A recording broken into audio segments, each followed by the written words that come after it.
பேர் பூபதி. இந்தியன் அபாகஸ்லேருந்து நாங்கள் வரோம். சரிங்களா? எல்லாத்துக்கும் அபாகஸ்னா என்னென்னு தெரியும். நம்ம எல்லாம் நினைக்கிறது அபாகஸ்ங்கிறது கூட்டல், கழித்தல், பெருக்கல், வகுத்தல், அதாவது அடிஷன், சப்ட்ராக்ஷன், மல்டிப்ளிகேஷன், டிவிஷன், இதெல்லாம் ஃபாஸ்ட்டாக கால்குலேஷன் பண்ண முடியும் அப்படிங்கிறத நம்ம நம்பி இருக்கோம். அப்படிதானே பேரண்ட்ஸ்? அப்படிதானே? அபாகஸ்னா மேக்ஸ், அவ்வளோதான். ஆனால் அதை தாண்டி அபாகஸ்ங்கிறது பிரெயின் டெவலப்மெண்ட். சரிங்களா? அது என்ன பிரெயின் டெவலப்மெண்ட் கேட்டிங்கன்னா, first concentration power, memory power, listening skill, next fast calculation, image flash, இதெல்லாம் சேர்த்து தான் நம்ம அபாகஸ்ன்னு சொல்கிறோம். Brain development. இன்னொன்று two brain activity. Two brain ஆக்டிவிட்டினா நம்ம எல்லாருமே ரைட் ஹேண்ட் மட்டும்தான் யூஸ் பண்ணிட்டு இருக்கோம். மேக்ஸிமம் எல்லா விஷயத்துக்குமே லெஃப்ட் ஹேண்ட் யாரும் அதிகமாக யூஸ் பண்ணுறது கிடையாது. சில விஷயங்களுக்கு மட்டும்தான் நம்ம லெஃப்ட் ஹேண்ட் யூஸ் பண்ணுறோம். பட் ரைட் ஹேண்ட்ல யூஸ் பண்ணும்போது நமக்கு லெஃப்ட் பிரெயின் ஒர்க் பண்ணுது. சரிங்களா? அதான உண்மை. அதே மாதிரி லெஃப்ட் ஹேண்ட் யூஸ் பண்ணா ரைட் பிரெயின் ஒர்க் பண்ணும். ஆனா நம்ம லெஃப்ட் ஹேண்ட் யூஸ் பண்ணாதனால ரைட் பிரெயின் அப்படியே மந்த நிலையிலே இருக்கு. அதை நம்ம எப்ப தூண்ட வைக்கிறது? அது ஒர்க் பண்ணாதான், ரெண்டு பிரெயினுமே ஆக்டிவா இருந்தா தானே நம்ம ஃபாஸ்டா இம்ப்ரூவ்மெண்ட் பண்ண முடியும். ஸோ எல்லா குழந்தைங்களுமே கொஞ்சம் ஓரளவுக்கு டல் ஸ்டூடெண்ட்ஸ் சொல்லுவாங்க. டல் ஸ்டூடெண்ட்ஸ் சொல்லக்கூடாது, சாரி, எல்லாம் கொஞ்சம் ஸ்லோவா இருக்கும். அப்படிங்கிறதுக்கு என்ன ரீசன்னா, ரெண்டு பிரெயினும் நல்லா வேலை செய்யாதனாலதான். அதை நம்ம என்ன பண்ண போறோம்? தூண்ட வைக்க போறோம். இப்போ ஒரு செடி வளர்ந்து வச்சுங்களேன், ஒரு சப்போஸ் நல்லா வளரல அப்படின்னா அதுக்கு எப்படி ஒரு உரம் போட்டு நம்ம வளர வைக்கிறோம்ல, அதே மாதிரி அபாகஸ் ரெண்டு பிரெயினும் நல்லா ஆக்டிவா மாத்தணும்னா நம்ம அபாகஸ் கோர்ஸ் மூலமா நம்ம மாத்த போறோம்.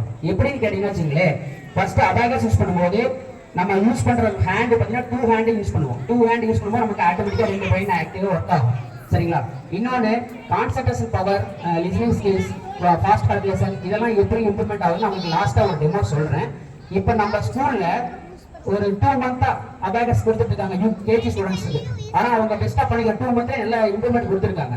சரிங்களா? அதை ஒரு டெமோ நீங்கள் பாருங்க. அதுக்கப்புறம் நம்ம ஒரு 1 இயர்ல ஃபர்ஸ்ட் ஸ்டாண்டர்ட் ஸ்டூடெண்ட்ஸ் எப்படி பண்ணியிருக்காங்கன்னா நான் ஒரு டெமோ கட்டுறோம். ரெண்டுக்கு டிஃப்ரெண்ட் பார்க்கும்போது அபாகஸ் படிக்கிறதுனால என்ன இம்ப்ளிமெண்ட் ஆகும் அப்படிங்கிறத சொல்கிறேன். அதே மாதிரி image, fast calculation, concentration power, memory power, இதெல்லாம் எப்படி இம்ப்ளிமெண்ட் ஆகும்னு நான் உங்களுக்கு எக்ஸ்பிளைன் பண்றேன். ஓகே, ஃபர்ஸ்ட் நம்ம ஸ்டூடெண்ட்ஸ், எஸ்ஆர்கே ஸ்டூடெண்ட்ஸ், ஸ்கூலோட ஸ்டூடெண்ட்ஸ் எப்படி சம் போறாங்கன்னு பாருங்க. Students are you ready? Sum ரெடியா? ஃப்ரண்ட்ல வாங்க. ஃப்ரெண்ட்ஸ் வாங்க, ஃப்ரண்ட் வாங்க. எல்லாம் ஃபேஸ் தெரியுற மாதிரி பாருங்க. கேமரா பாருங்க. எல்லாம் பிராக்டிஸ் ஆயிட்டீங்களா? கையில வச்ச பேர் என்னது? உங்க ஹேண்ட்ல இருக்குல்ல, அதோட நேம் என்ன? காட்டலாமே, அபாகஸ் காட்டலாமே எல்லாத்துக்கும். பேரண்ட்ஸ் காட்டுங்க பார்க்கலாம். அபாகஸ் காட்டுங்க எல்லாத்துக்கும். ஃப்ரெண்ட்ஸ் சைடுல காட்டுங்க. காட்டுங்க, சும்மா தூக்கி காட்டுங்க அபாகஸ். இதுதான் அபாகஸ். சரியா? ஆக்சுவலா அபாகஸ் படிக்கிற ஸ்டூடெண்ட்ஸ் ஹெவி பிரில்லியண்டா இருப்பாங்க. ஓகே, எல்லாரும் பிரில்லியன்ட் தானே? 2 மந்த் படிக்கிறீங்கன்னா அபாகஸ் சம் போடலாமா? ரெடியா? ரெடி? உங்க மேம் சம் சொல்லுவாங்க, ஏன்னா மேம் தானே ப்ராக்டிஸ் கொடுத்தாங்க. அதுக்கு தகுந்த மாதிரி நீங்க சம் போடலாம். Okay, ready? ஸ்டார்ட் பண்ணலாம் madam. 8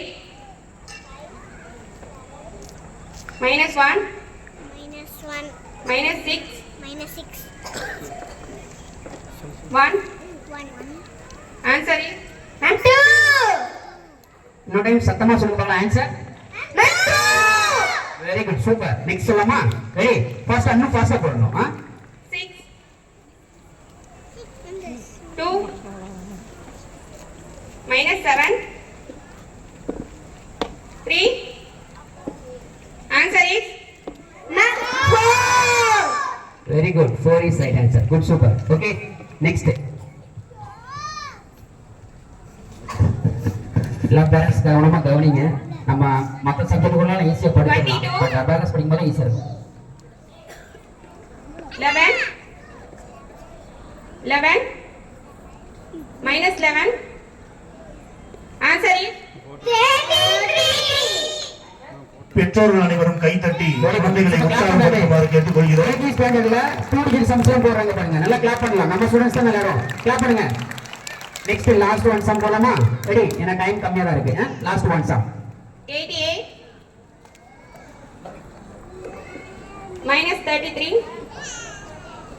22 11 -55 answer is 33. Very good, 33 is right answer. ஆக்சுவலா ஸ்டூடெண்ட்ஸ் 2 மந்த் தான் பிராக்டிஸ் பண்ணிருக்காங்க. 2 மந்த்லயும் கரெக்டா பண்ணிருக்க மாட்டாங்க, ஏன்னா டைம் எக்ஸாம் எல்லாம் வந்ததுனால ஓரளவுக்கு லெவலா பண்ணிருப்பாங்க. ஆனா பெஸ்ட் தான் 2 மந்த்ல. இதே மாதிரி கோச்சிங் நம்ம கிளாஸ்ல 1 இயர் கொடுத்தீங்கன்னா எப்படி சம் போடுவாங்க நான் சொல்றேன். எங்களோட ஸ்டூடெண்ட்ஸ் ஒரு டெமோ கொடுத்து வந்திருக்கோம், அதை பாருங்க. Students, Nitin come, Iniyan come.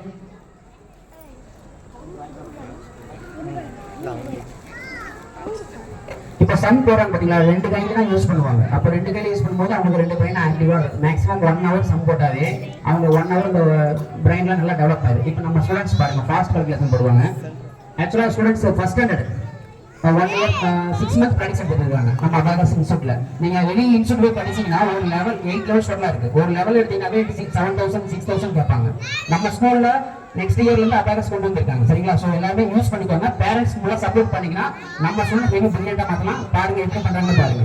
ரெடியா? இனி ரெடி? மிஸ் வந்துட்டு ready? Okay. 7 2 minus 9 plus 8 plus 1 minus 4 minus 5 plus 3 plus 1 minus 4 plus 3 plus 1 minus 2 minus 1 minus 1 plus 5 plus 3 that is okay. Next day ready? Paadha okay. Relax sir. Ready? 11 22 22 that is 55. very good. Next day 88 minus 23 minus 55 plus 33 plus 11 minus 22 minus 22 plus 55 plus 33 minus 77 plus 22 plus 11 that is 44. very good. 44 seconds. Next fast பாத்தீங்களா போயிடுச்சா? ஃபாஸ்டா போலாமா? Ready? ஸ்ட்ரைட்டா போடு. Abacus கிட்ட ஃப்ரண்ட்ல இருந்து imaginary பண்ணனும். Okay ready? 3 1 minus 4 plus 5 plus 3 plus 1 minus 9 plus 8 plus 1 minus 7 plus 2 that is 4. Very good. 4 seconds. Next 3 digit. Okay. 333 555 minus 888 plus 333 111 minus 222 plus 777 minus 999 plus 444 minus 222 plus 111 plus 111 plus 555 minus 999 plus 777 plus 222 minus 444 plus 222 that is 777. very good. 777 seconds. இது சும்மா demo தான். 6 month practice தான். சரிங்களா? ஆனா first standard படிக்கிறாங்க. Okay. So அதே மாதிரி நல்லா ப்ராக்டிஸ் பண்ணலாம். நெக்ஸ்ட் இயர்ல இருந்து நம்ம ஸ்கூல்ல அபாகஸ் கொண்டு வந்திருக்காங்க. பேரண்ட்ஸும் நல்லா சப்போர்ட் பண்ணீங்கன்னா நம்ம ஸ்கூலை நல்லா டெவலப் பண்ணலாம். நான் சொன்னல கான்செப்ட் ஒரே ஒரு இதை மறந்துட்டேன். இந்த concentration power, listening skills, speed calculation இதெல்லாம் இம்ப்ரூவ்மெண்ட் ஆகும் சொன்ன பாத்தீங்களா? இப்போ இந்த சம் போட்டாங்கல்ல, இப்போ நான் சொல்றத ஃபர்ஸ்ட் அவன் கேட்கணும் மைண்ட்ல. இப்போ நான் 3 சொன்னா அந்த அபாகஸை இமேஜினரி பண்ணுவாங்க. ஃபர்ஸ்ட் 3 1 2 3 அடுத்து 5 னா 5. இப்போ ஆன்சர் 8 இருக்குன்னு மைண்ட்ல ஃபிக்ஸ் பண்ணணும். அப்போ இங்க டபுள் ஒர்க் நடக்குது. சரிங்களா? அடுத்து நான் நம்பர் செகண்ட்லயே நம்ம சம் சொல்றேன். அப்ப -7 சொல்லும்போது டக்குனு -7 பண்ணிடுவோம். அப்ப பேலன்ஸ் 1 இருக்குங்கறத ஞாபகம் வைக்கணும். நான் அடுத்து சொல்றதையும் அவன் மைண்ட்ல வாங்கணும். சும்மா ஜஸ்ட் ஒரு நம்பரை மிஸ் பண்ணினா ஆன்சர் வரவே வராது. மேக்ஸ் பொறுத்தவரைக்கும் அக்யூரேட்டான ஆன்சர் கொண்டு வரணும். இப்போ இதெல்லாம் பண்றதுக்கு என்ன ரீசன்? கான்சென்ட்ரேஷன் ஆகிறதுனால தான் ஆன்சர் சொல்ல முடியுது. லிசனிங் ஸ்கில் பண்ணனால தான் மெயினா ஒரு சம் மிஸ் ஆ கூட ஆன்சர் வராது. So listening skill. Next image class. அந்த அபாகஸ் கிட்ல இந்த அபாகஸ் கிட் இருக்குன்னு நினைச்சிட்டு இமேஜினரி பண்றாங்க. சரிங்களா? சோ இதுதான் ஒரு அபாகஸ் படிக்க குழந்தையோட நல்ல டெவலப்மெண்ட் சொல்லுவாங்க. இன்னும் நிறைய ப்ராக்டிஸ் கொடுத்தோம்னா 2 டிஜிட் 3 டிஜிட்லாம் நான் ஆக்சுவலா 6 month ப்ராக்டிஸ்னால ஒரு அளவுக்கு கொடுத்துருக்கோம். டெமோ தான் கொடுத்துருக்கோம். அது ஃபர்ஸ்ட் ஸ்டாண்டர்ட் சொன்னாங்க. இன்னும் 3rd ஸ்டாண்டர்ட் போட்டோம்னா பார்த்தீங்கன்னா மல்டிப்ளிகேஷன், டிவிஷன் எல்லாமே ஃபாஸ்ட் ப்ராக்டிஸ் பண்ண முடியும். ரெண்டு பிரைன் நல்லா ஒர்க் ஆகி கான்சென்ட்ரேஷன் பண்ணால இம்ப்ரூவ்மெண்ட் இருந்துச்சு. அதே மற்ற சப்ஜெக்ட்ல நீங்க 100 ஆஃப் 100 அடிச்சு போயிட்டே இருக்கலாம். அது உண்மைதானே? குழந்தைங்க எக்ஸாம் எழுதும்போது என்ன பண்றாங்க? கரெக்டா 2 லைன் எழுதுவோம், 3 லைன் மறந்துடும். மார்க் கம்மியா வந்துருக்கும். ஏன் கம்மியா வந்துச்சுன்னு கேட்டீங்கன்னா மறந்துருச்சு மம்மின்னு சொல்லுவாங்க. ஃபர்ஸ்ட் ரீசன் என்ன சொல்லுவாங்க. இன்னொரு என்ன சொல்லுவாங்கன்னு வச்சுங்களேன், மேக்ஸ்ல பாத்தீங்கன்னா சைட்ல ஒர்க் பண்ணிருப்பாங்க. இங்க 98 ஆன்சர் வந்திருக்கும். இங்க தூக்கிட்டு வந்து இங்க எழுதுற இந்த கேப்ல 98 வந்து 92 மாறி இருக்கும். ஏதோ ஒரு சின்ன கேர்லெஸ் மிஸ்டேக் பண்ணிடுவாங்க. இதெல்லாம் நல்லா மாறணும்னா கண்டிப்பா பிரைன் நல்லா டெவலப்மெண்டா இருக்கணும். ஓகேங்களா? நான் சொல்ற கான்செப்ட் ஒரே கான்செப்ட். மரத்தை எப்படி வளரலன்னு சொன்னா உரம் போட்டு வளர்த்துறோமோ அதே மாதிரி குழந்தைங்களுக்கு பிரைன் கொஞ்சம் டெவலப் கம்மியா இருந்துச்சுன்னா அவங்களுக்கு அதுக்கு தகுந்த உரத்தை போட்டு நம்ம வளர்த்தணும். சரிங்களா? எல்லாத்துக்கும் தேங்க்யூ. நல்லா சப்போர்ட் பண்ணுங்க. எஸ்ஆர்கேஸ் ரொம்ப ரொம்ப தேங்க்யூ. Okay, thank you ma'am.